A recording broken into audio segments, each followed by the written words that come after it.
Bloomberg Technos Ramadan Sparks Podcast, sebuah persembahan spesial di bulan Ramadan 2025.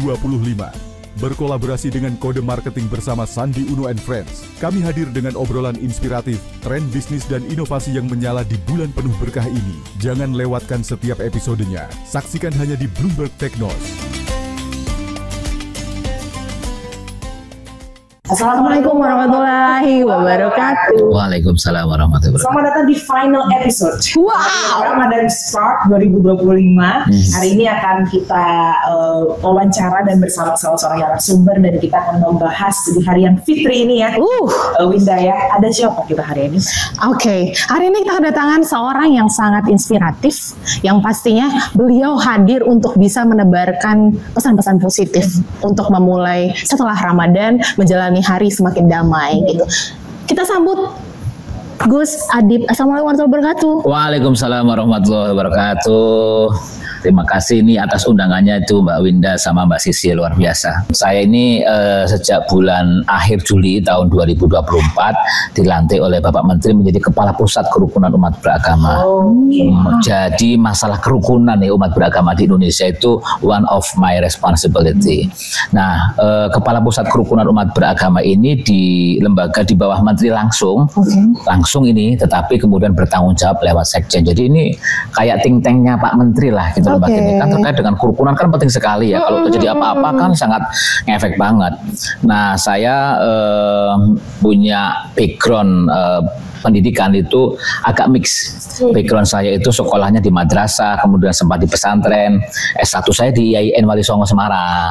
Sekarang UIN ya. Lalu kemudian saya S2 lagi di Wali Songo, S2 lagi di Australia, ambil Leadership and Management. S3 saya Public Policy and Management. So I did my master and my PhD both in Australia at Flinders University. Jadi udah biasa ya managing gado-gado. Iya, kira-kira begitu ya.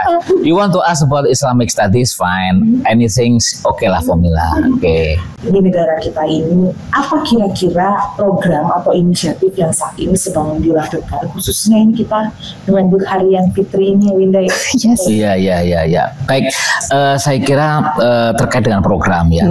Namanya juga Pusat Kerukunan Umat Beragama.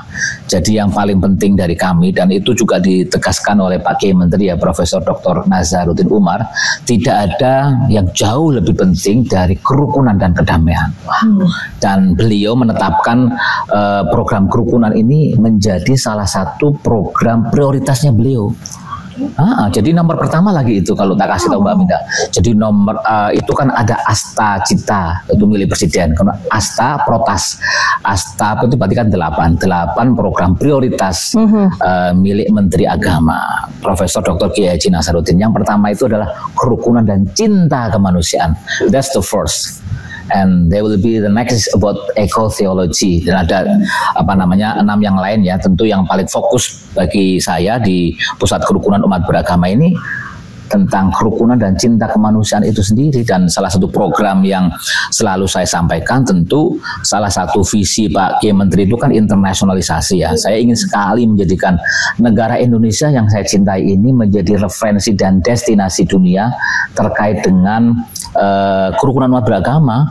Saya ketika dilantik itu 100 hari program saya PKUB Go International. What does it mean? It means we are going to bring Indonesia as the reference and destination for the world in terms of religious harmony. Gitu. Oke. That will be hard for us to describe kerukunan. Oke. Karena di waktu kecil ujian mungkin sama bareng sama Sisi ya. Ada pertanyaan waktu saya ujian di sekolah, Undang-Undang nomor 29 tahun 45 itu berisi tentang apa? Tapi dari saya hanya memahaminya adalah ini hanya dihafal. Berhak memeluk agama apapun dan beribadah sesuai agamanya masing-masing. Tapi enggak mendarah daging gitu. Untuk saya sampai dengan detik ini nggak bisa tarik benang merahnya gimana sih implementasinya gitu. Itu kan tugas dari negara sampai dengan pendidikan yang kita terima gitu. Betul. Gimana tuh Gus? Jadi memang begini, saya kira sesuatu hal yang sangat powerful dan sering sekali disampaikan oleh Pak Kiai Menteri ini adalah beragama itu harus impactful, beragama itu berdampak. Jadi kalau Anda beragama itu harusnya Anda bisa tidak saja memahami agama Anda, berarti itu kan semak kognitif ya. Tetapi even more than that, bagaimana agama itu dipahami, menjadi inspirasi, kemudian itu menjadi habit, kebiasaan. Nilai-nilai agama yang bagus itu you bring it into the daily activities. Karena bagi saya ajaran agama itu bagus-bagus semuanya. Yang paling penting itu adalah bagaimana mengurangi gap antara ajaran agama dengan praktek umatnya. Semua ajaran agama mengajarkan cinta, kasih sayang, budaya tepat waktu, budaya bersih, anti korupsi semuanya. Tapi kan di lapangan masih sering kali terjadi. Bagaimana lalu itu Pak Menteri itu mengatakan beragama itu harusnya berdampak impactful dalam daily activities kita. Jadi ketika kita beragama harusnya we have to bring those values into our actions. Jadi ajaran agama itu bisa dilihat dari aktivitas kita sehari-hari. Jadi kayak ajaran agama itu bisa dilihat dari tingkah lakunya gitu loh. Dan itulah kalau dari ajaran kami dari Nabi besar Muhammad SAW itu, kalau Anda mau melihat Nabi Muhammad, ajaran Al-Quran, lihat aja praktek Nabi Muhammad itu. Beliau sangat hormat sama tamu, terhadap musuhnya aja sangat dihormati dan seterusnya. Dan saya kira dakwah yang sangat luar biasa. Karena orang itu cenderung melihat melihat prakteknya. Lisanul hal afsahu mil lisanil maqal. Apa yang Anda katakan itu sebenarnya nggak berarti. Yang berarti itu evidence base-nya. Kan sering kali itu banyak an-nadzafatu minal iman, quote-nya baik-baik, tetapi prakteknya gimana kan kira-kira begitu. Ini yang menarik. There is a lot of things. Kita nih sekarang fenomenanya terus dihadapkan dengan krisis moral ya. Oh ya, oke. Nih kita kalau baca berita belakangan ini banyak yang membuat kita ini semakin bertanya sebenarnya. Di tengah kita bangga nih membawa emblem negara kedua terbesar sebagai negara Muslim, dan tadi ya based on perilaku ternyata semua sudah. Ini gimana kita mengadres situasi ini sebetulnya? Ya, saya kira internalisasi ajaran agama itu sendiri ya. Kan Kiai Menteri sering mengatakan ya, keberhasilan Kementerian Agama itu ketika kita mampu mendekatkan umat beragama dengan ajaran agamanya itu. Jadi umat beragama tidak berjarak lagi dengan ajaran agamanya. Semakin dekat umat beragama dengan ajaran agamanya masing-masing, and we know that every single religion itu teach us a good things ya. Pasti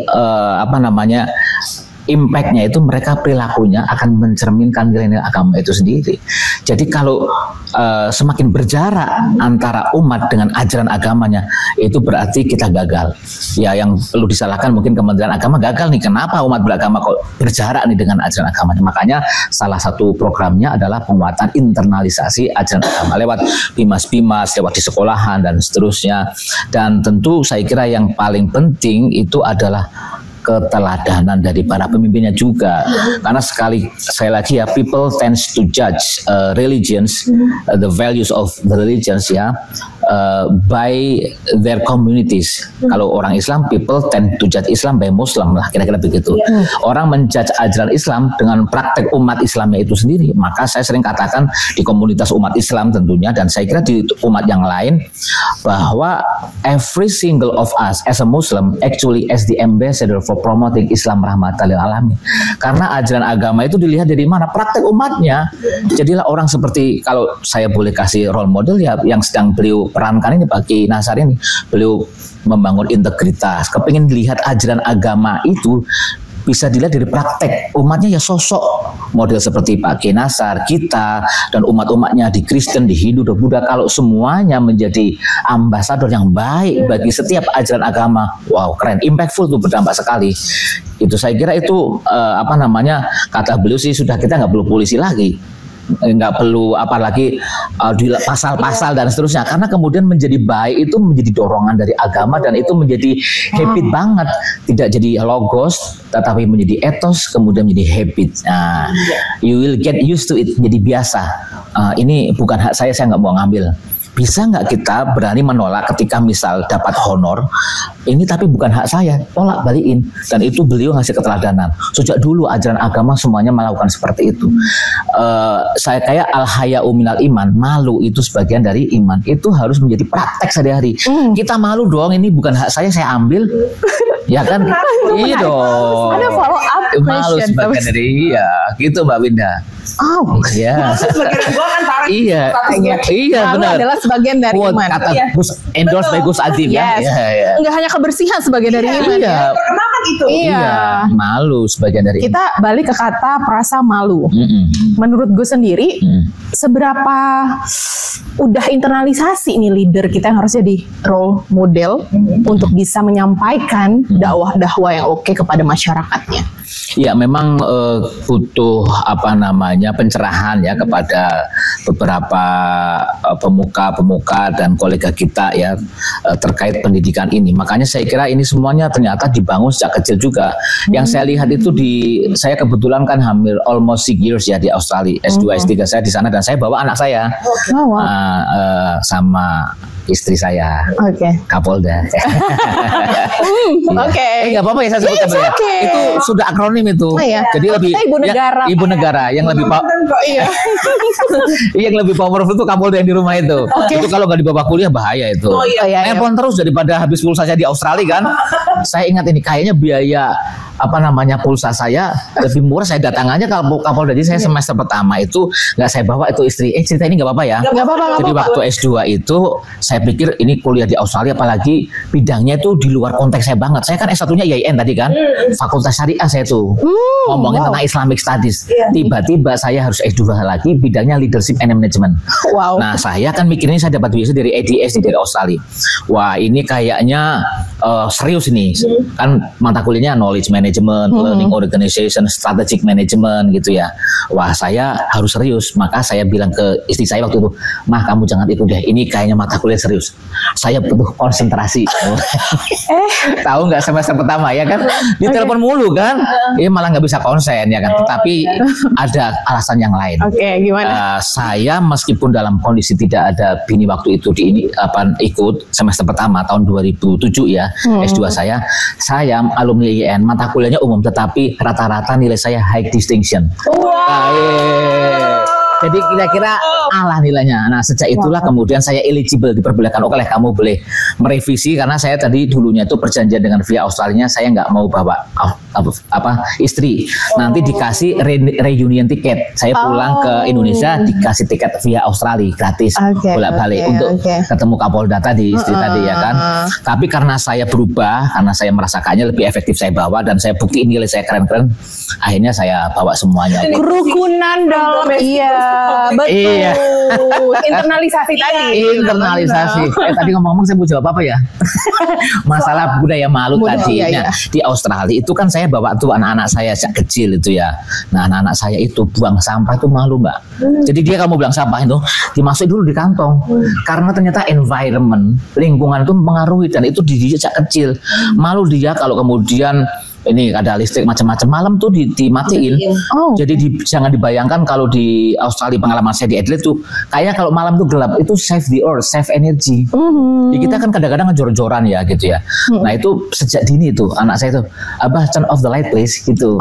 Nah jadi anak saya yang pertama itu panggilnya Abah ya.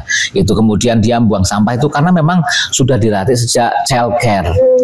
Kemudian sejak anak-anak itu. Nah ini saya kira pendidikan kita Pak Kiai Menteri mengatakan ya pendidikan yang betul-betul karakternya itu ada berdampak buat sejak kecil itu harus betul-betul di pesan kerukunan, pesan lingkungan itu masuk dan saya kira memang support lingkungan itu menjadi penting ya, artinya mengkonstruksi lingkungan yang memungkinkan anak-anak itu untuk tetap cinta kebersihan. Karena setelah saya pulang ke Australia, anak-anak saya bingung. Bingungnya kan kayaknya di semua tempat itu kan sampah. Jadi kata anak saya, kayaknya everywhere rubbish bin ya. Jadi saya boleh buang sampah sembarangan. Karena kalau di Australia kan tempat sampahnya jelas, clear, ini. Dan memang ada budaya malu. Jadi diciptakan betul, malu dong saya mau buang sampah sembarangan itu. Malu dong saya nggak antri tiba-tiba nerobos. Itu kebentuk gitu loh. Sama seperti saya giveaway ya. Jadi kalau saya driving di Australia itu ada giveaway ya. Jadi salah satu yang saya rasakan nikmat banget ya dalam kehidupan itu adalah ketika menolong orang lain.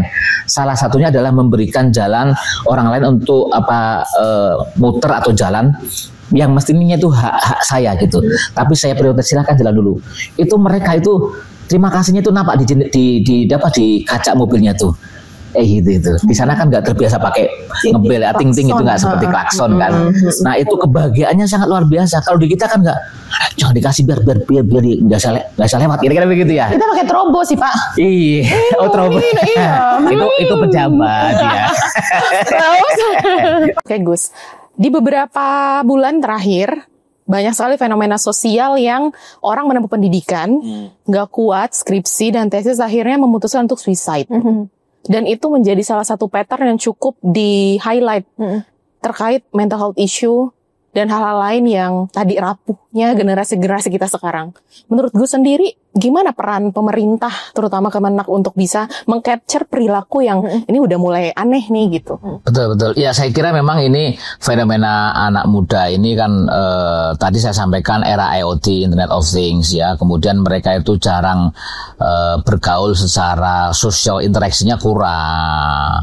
Sehingga dunia dia itu dunia maya banget gitu loh. Dan sangat rasionalistik.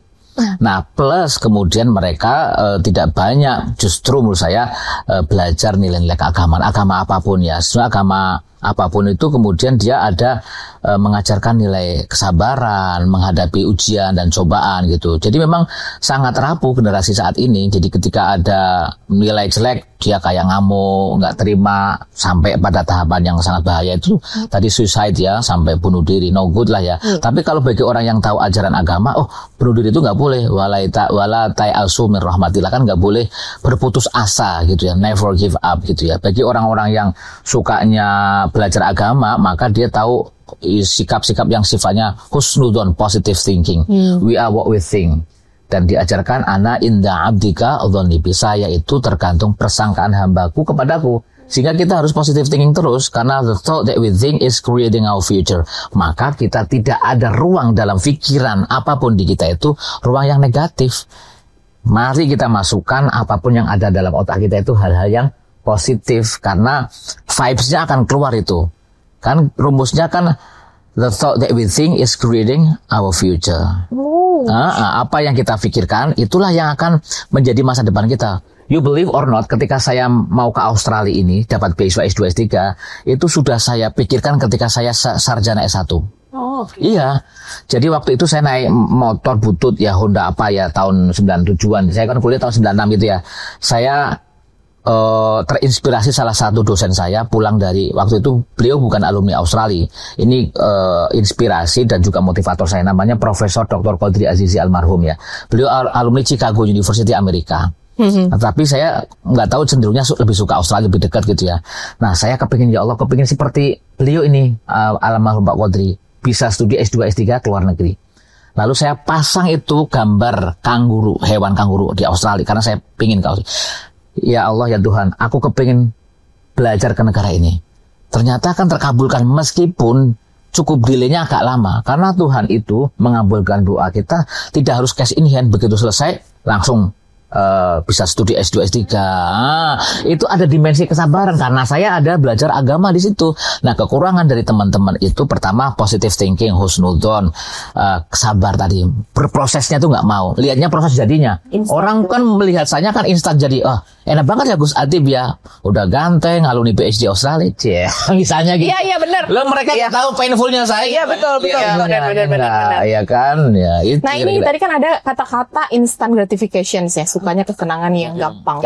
Berarti kita juga harus menjabarkan kepada orang-orang di luar sana ada delay gratifications nih, di mana itu proses sabar harus diterapin. Persis, proses sabar, berproses ya, kemudian di situ itu ada naik dan turun, dan disitulah peran agama di situ kan. Di situ tuh ada kayak hidup itu kan kayak roller coaster.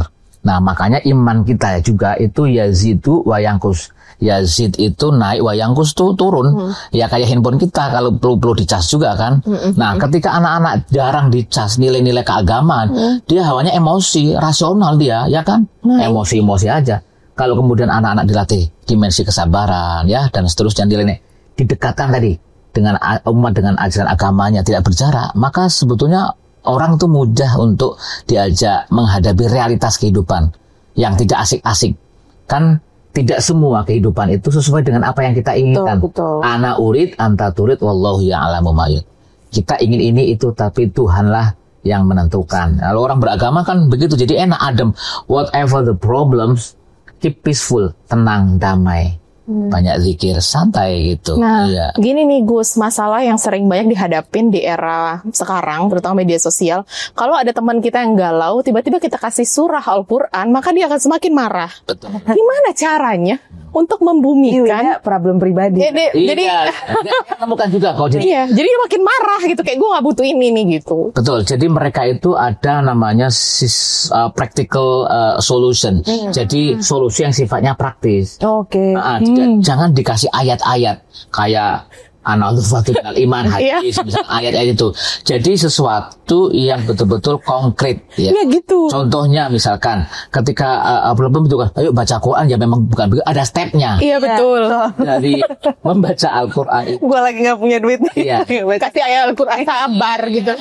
Jadi stepnya itu ketika ngomongin Al-Quran itu diturunkan atau ajaran-ajaran agama yang lain adalah dengan praktek kehidupan yang nyata. Apa itu endurance, tahan banting, menerima kenyataan. Tuh contoh apa namanya yang ada ya, misalkan contoh beberapa praktek kehidupan orang itu begitu bisa kok.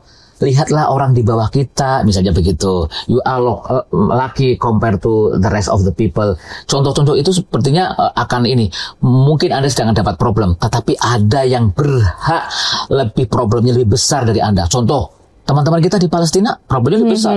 They don't have house. Anaknya pada meninggal. Anda masa dikasih kayak gitu aja kok galau gitu misalnya. Jadi jangan dikasih ayat dulu gitu. Penjelasannya juga rasional. Kadang saya begini juga. Saya kan di kompleks perumahan itu ketua RT juga loh saya ini. Ketua RT sempat ya karena beberapa bulan yang lalu saya sudah tidak lagi minta jangan dipilih lagi. Saya multi talenta ya Pak. Saya ketua banyak organisasi. Saya ketua DKM nih. Sekarang masih ketua DKM. Oh my god. Iya, jadi ketika saya ketua DKM kan saya tahu juga dinamika problem keumatan. Iya benar. Di tempat saya itu ya. Jadi kalau saya ngasih solusi terkait itu nggak saya kasih ayat, tetapi penjelasan yang rasional terkait ikhtilaf misalkan di umat Islami misalkan. Pak Ustadz, habis sholat tuh emang katanya kita bid'ah ya, nggak boleh habis sholat tuh salam-salaman, kan Rasul nggak ngasih contoh ya kan gitu. Saya nggak ngasih hadis tuh jawabannya. Saya mau tanya, habis sholat boleh nggak kamu ke toilet? Boleh. Habis sholat boleh nggak kamu pegang handphone, terima telepon? Boleh, kan habis sholat. Apalagi habis sholat kamu zikir, habis itu salam-salaman, itu menggugurkan dosa. Baik apa enggak? Jadi pendekatannya rasionalnya nggak usah pakai hadis, saya udah, ya kan? Itu kan lebih masuk. Orang habis sholat aja boleh terima handphone, boleh ke toilet, apalagi habis sholat kita zikir, habis itu salam-salaman. Itu kan iya. Dan saya tradisikan yang penting saya tidak menjudge bahwa habis sholat zikir itu saya wajibkan dan yang tidak ikut maka salah semuanya, enggak. Karena itu kan hal-hal sifatnya ikhtilafiyah, dan hal-hal sifatnya ikhtilafiyah itu harus kita sikapi ikhtilafu ummati rahmati. Perbedaan di antara umat itu adalah rahmat. Yang nggak mau zikiran silakan, yang nggak mau salaman silakan, nggak apa-apa. Enak. Ini ternyata percakapan kita nih ketika ingin mencapai kerukunan umat beragama, ternyata harus kerukunan diri dulu ya. Betul, pertama rukun dalam diri kita, kemudian appreciate multiple views of knowing. Kita harus menghargai keragaman.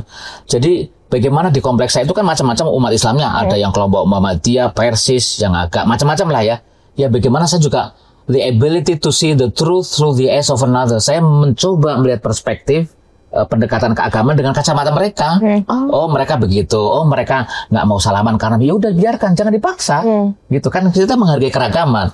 Ada yang kemudian mungkin habis sholat inginnya zikirnya itu sir itu nggak mau keras gitu ya. Ada yang kepinginnya bareng-bareng kan gitu. Yang penting jangan tunggalkan yang paling benar ini, yang lain salah. Nah itu termasuk keragaman lintas agama ini. Betul. Gitu. Bagus dengan keberagaman yang ada saat ini, fenomena yang saat ini ada di Indonesia. Kita possible menjadi destinasi kerukunan agama itu. Optimis dong. Kan tadi kan rumusnya ana inda abdika dzonibi. Kita itu tergantung persangkaan hambaku kepada baru. Kalau saya selaku pimpinan di pusat kerukunan umat beragama harus optimis. Saya optimis bisa. Tentu dengan sinergi dan kolaborasi semua komponen bangsa. Karena ingat ya, tanggung jawab merawat kerukunan umat beragama di draft perpres ya, peraturan presiden yang semoga segera ditandatangani oleh Bapak Presiden Prabowo, karena ini sudah di seknek ini. Itu ada draft peraturan presiden terkait pemeliharaan kerukunan umat beragama. who is responsible for religious harmony in Indonesia? Ternyata tidak hanya pemerintah pusat, tidak hanya pemerintah daerah, tetapi every single of us as the members of the communities of Negara Kesatuan Republik ini. Tanggung jawab kita sama-sama. Termasuk Mbak Winda sama Mbak Sisi podcast tentang kerukunan ini bagian kontribusi Anda untuk menebarkan hal yang baik. Mari kita rukun, mari kita hormati keragaman dan seterusnya, ya kan? Nah, terkait dengan kerukunan itu, karena tadi saya katakan optimis, maka ya sikap saya optimis. Optimisnya saya break it down into real action. Jadi optimisnya jangan cek kosong. Caranya gimana? What is your next step? Ya, plan-nya apa nih? Yang sudah kita lakukan ada tadi PKUB Go International, kemudian kita buat portal PKUB yang itu berbahasa Indonesia, bahasa Inggris, bahasa Arab, dan mungkin bahasa Cina juga. So nanti kearifan lokal kita itu bisa dilihat langsung di dunia. Ini nanti segera akan launching juga itu, terkait portal kerukunan umat beragama. Salah satu yang mendasari kita optimis juga, alhamdulillah tahun 2024 kemarin itu ikut kita indeks kerukunan umat beragama kita itu naik dari sebelumnya 74,02 ini 74,47. Alhamdulillah. Itu optimis dong. Iya. Meskipun sekarang ini 2025 ada efisiensi, ada instruksi presiden terakhir, kita sikapi dengan positif, berhusnuzon, dan kita selalu mencari celah untuk bersyukur. Bahasa saya ke teman-teman di PKUB itu BTS, bersyukur tanpa syarat. Boyband ya, kirain mau nyanyi. Berarti ketika ada fenomena begini, kita lihat dong orang-orang yang di bawah kita bersyukur, alhamdulillah masih ada anggarannya. Kok dulu pejuang kita memerdekakan bangsa ini, mereka ada nggak pakai JPL, pakai anggaran APBN? Nggak ada. Nyawa taruhannya.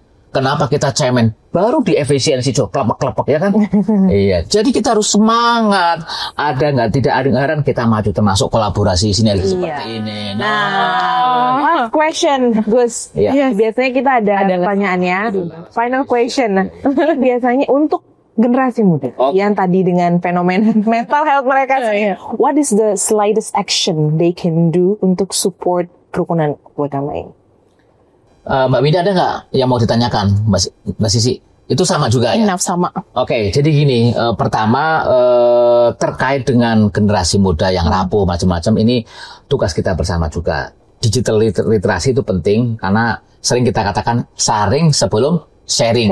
Nah, itu penting itu sebelum mereka upload macam-macam kan bisa kena UU ITE juga macam-macam problem itu, ya kan? Yes. Kan sekarang kan berita begitu luar biasanya. Kalau dulu orang yang berhasil itu yang bisa mendapatkan berita. Tapi sekarang beritanya membludak, kita bingung mana yang benar, mana yang hoax, ya kan? Nah, sekarang itu berarti anak-anak muda harus kita digital literasi itu menjadi sangat penting supaya mereka itu masuk kategori yang disebutkan dari ciri-ciri orang bahagia abad modern ini. Saya rangkum dari berbagai kitab ya. Ayyakuna qalilu qaulun fima la yahtaju ilai. Orang yang bahagia itu adalah orang yang bisa menempatkan diri secara proporsional. Jadi begitu. Jadi menempatkan diri secara proporsional itu maksudnya kalau itu bukan bidangnya, you don't need to posting something, you don't have the expertise, capacity for that one. Sekarang kan orang semuanya ingin jadi pemberita. Iya, betul. Kayak citizen journalism, things like that. Kemudian bukan ahli agama, bicara agama. Nah, sayangnya di media ini dipenuhi orang-orang yang mencoba jadi ahli agama. Feel free kan mereka buat konten macam-macam. Nah, inilah anak-anak harus kita rujuk atau kita arahkan. Lo kalau mau merujuk agama ini, Gus Baha, Gus Adib lah, mungkin setengah-setengahnya lah Gus Adib ya, Profesor Quraisy Shihab, Pak Kenasar, channelnya ke sana. Nah, sekarang kan di dalam media sosial ini kan macam-macam, channelnya salah guru, channelnya yang ajarannya sedikit-sedikit kopar kapir bid'ah, betul. Itu yang sering terjadi, anak-anak itu menjadi self radicalization. Mereka menjadi radikal dengan dirinya karena merujuk kepada media di informasi yang itu bukan kelompok-kelompok yang Islam yang moderat atau orang yang memahami agama Islam secara utuh dan komprehensif. Kan sekarang kan banyak ustadz-ustadz jadi-jadian juga. Banyak gus-gus jadi-jadian juga. Atau diguskan, atau dikiaikan. Ya, benar. Kalau saya nggak mau dipanggil kiai. Kalau kiai itu sudah nggak boleh salah. Kalau gus masih boleh salah. Ya. Jadi saya kira memang anak-anak harus kita arahkan untuk merujuk di dunia media sosial. Yang sekarang Internet of Things itu adalah kepada sumber-sumber orang yang otoritatif. Kita kasih hadis terakhir ya. Ini prediktif sifatnya. Sayati zamanun ala ummati yafirruna min ulama wal fuqaha fayabtalihimullah bi salasati baliyat.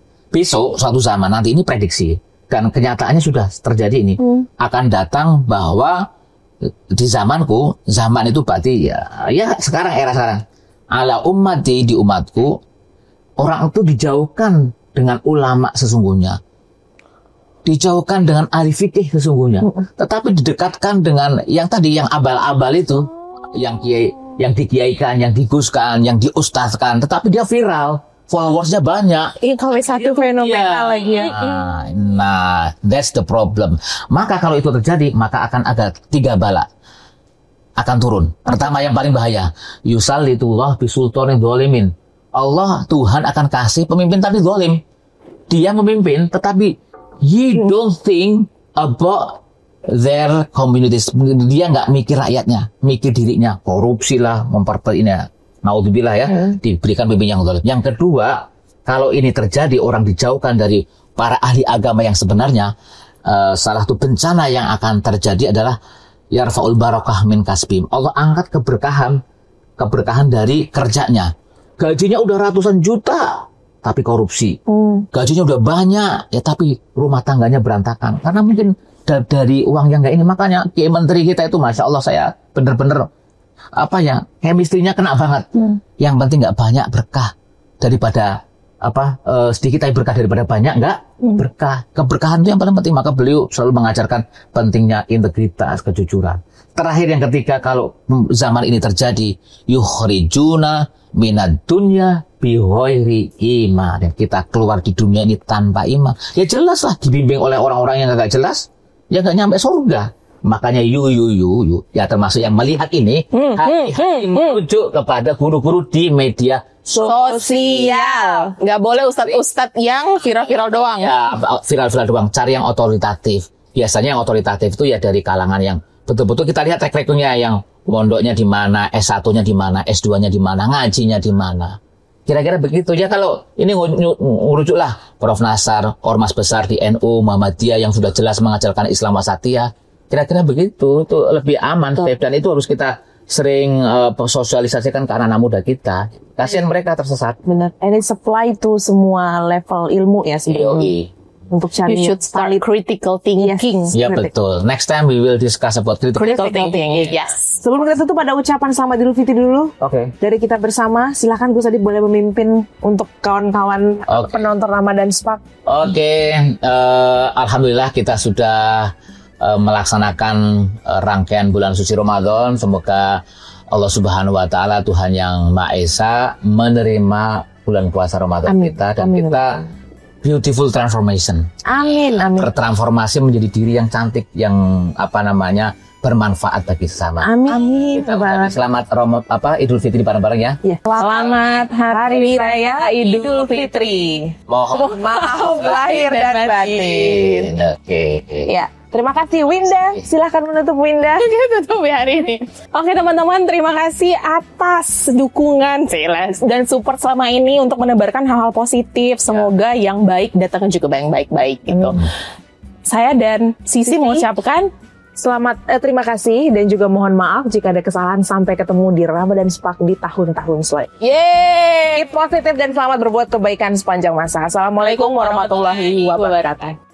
Terima kasih telah menyaksikan podcast Ramadan Spark persembahan Bloomberg Technos dan Kode Marketing bersama Sandi Uno and Friends di bulan penuh berkah ini. Semoga setiap episode yang dibagikan bisa menjadi inspirasi dan membawa manfaat bagi perjalanan bisnis dan karir Anda. Jangan lupa, masih banyak konten menarik lainnya yang akan hadir untuk menginspirasi dan membuka wawasan Anda. Sampai jumpa.